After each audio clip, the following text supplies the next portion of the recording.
Hey, it's Vanessa, the Crafty Gemini, and in this video tutorial, I'm teaching you how to make this super cute and very handy button-up pouch. Now, this project is for you if you like to make bags and pouches, but you're still scared of zippers or snaps, because we're using a button and some elastic. First step is going to be to press your fabric. You want to get rid of all the wrinkles so it's nice and smooth, and then I'm cutting out two rectangles that measure 6.5 inches by 16.5 inches. One of these cotton fabrics will be for the exterior and the other one for the inside lining of my pouch.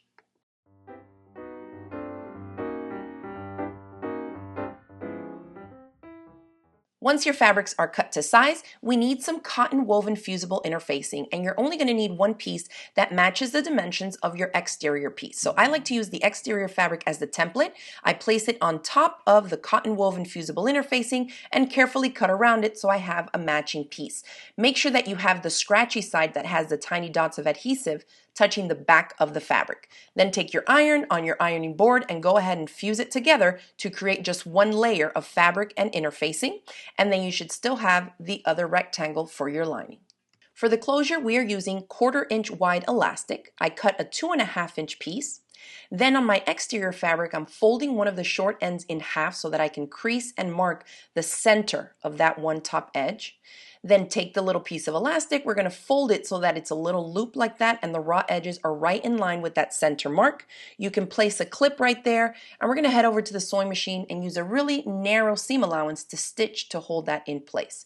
So at my sewing machine here, I'm going to lengthen the stitch length a little bit to about 3 millimeters long, and I'm using about 1/8 to even 1/16 of an inch seam allowance and just back stitching at the beginning and at the end to secure the elastic in place.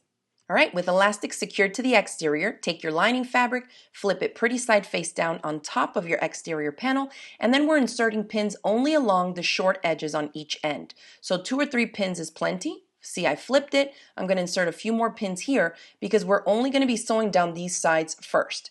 So at the sewing machine, here's the setup.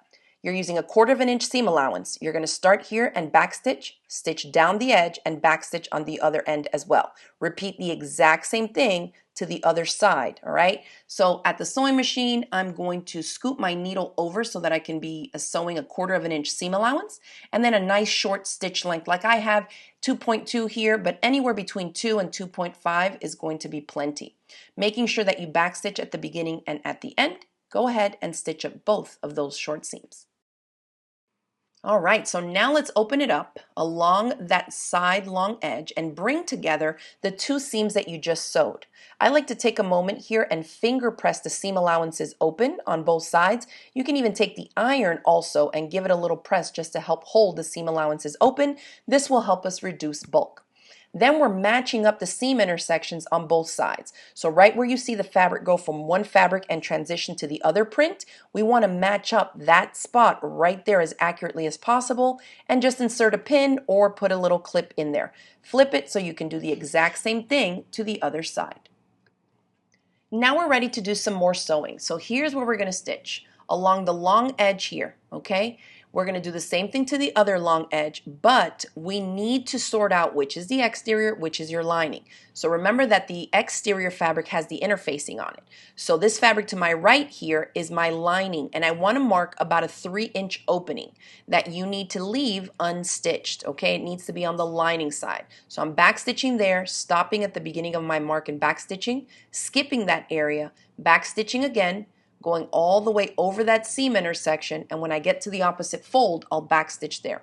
On the other side, you're just going to backstitch where you start, go all the way straight across, and backstitch at the end. That hole only needs to be on one side of your lining. So using that same 1/4 of an inch seam allowance, go ahead and do that, making sure to backstitch at the beginning and at the end of every starting and stopping point, but still leaving that 3-inch or so opening unstitched. Now grab your scissors and let's trim off just a little bit of the extra bulk as we approach that corner. So where the folds are, you don't want to cut your stitches, but just trim away the seam allowance at an angle to get rid of some of that excess bulk. Then you're going to reach in through that hole, go all the way through to the exterior fabric, and flip the whole thing right side out. I like to use a long blunt tool like a wooden knitting needle. You could even use chopsticks here to help poke out those corners, but be careful not to press too hard. You don't want to poke an actual hole through your fabric layers. All right, smooth everything out so it looks square again. Once it does, make sure those side seams are running down the sides, give it a good press. And when you get to the side that has the hole, take a moment to kind of fold the raw edge in so that everything is in line with the side of the pouch. Give that a press again to hold it all in place. And then we're gonna stitch really close to the outer edge, just in that area, back stitching at the beginning and end, using about an 1/8 or 1/16 of an inch seam allowance there just to stitch the opening closed. Then open up the exterior fabric. You can push the lining all the way in, poke out the corners to get that lining to sit nice and flat on the inside of the exterior pouch, and give it a final press.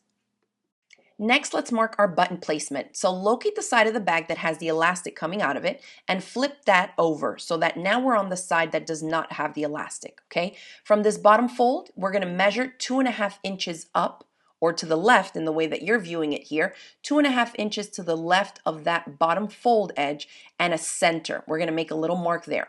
So 2.5 inches up from this bottom, but it also needs to be centered. So when we fold it, that dot should line up with the center mark you made when we installed the elastic. Next, go ahead and grab your favorite button or one that matches your little pouch, a hand sewing needle, and some thread, and let's hand stitch our button into place. All right, so I just thread the needle and then both short ends, I put them together and just make like this little kind of rolling knot in my fingertips. I've been doing this type of a knot since I was a kid, so I don't know what it's really called, but you can look up a quilter's knot and just tie both ends together. Now we need to take the button that we've selected and line it up with that mark that we made at the bottom.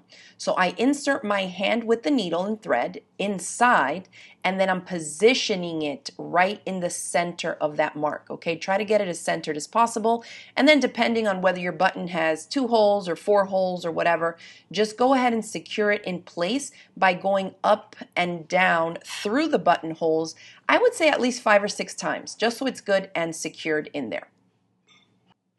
Now when I use a flat button, after I've stitched it in place, I come in from the inside and come up under the button, wrap that thread around 5 or 6 times, and I find that this helps raise up the little flat buttons just a bit.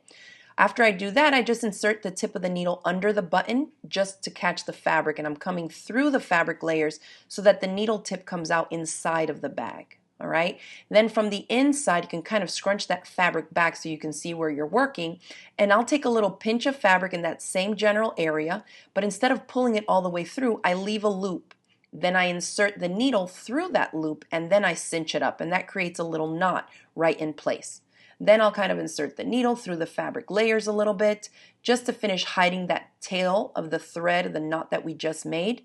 Trim off your excess threads, and once you have that button in place, give it a little press, careful not to melt it if you're using a plastic button. Give it a fold and press it just to kind of give it some memory of where the crease is going to be to close it, and that's it.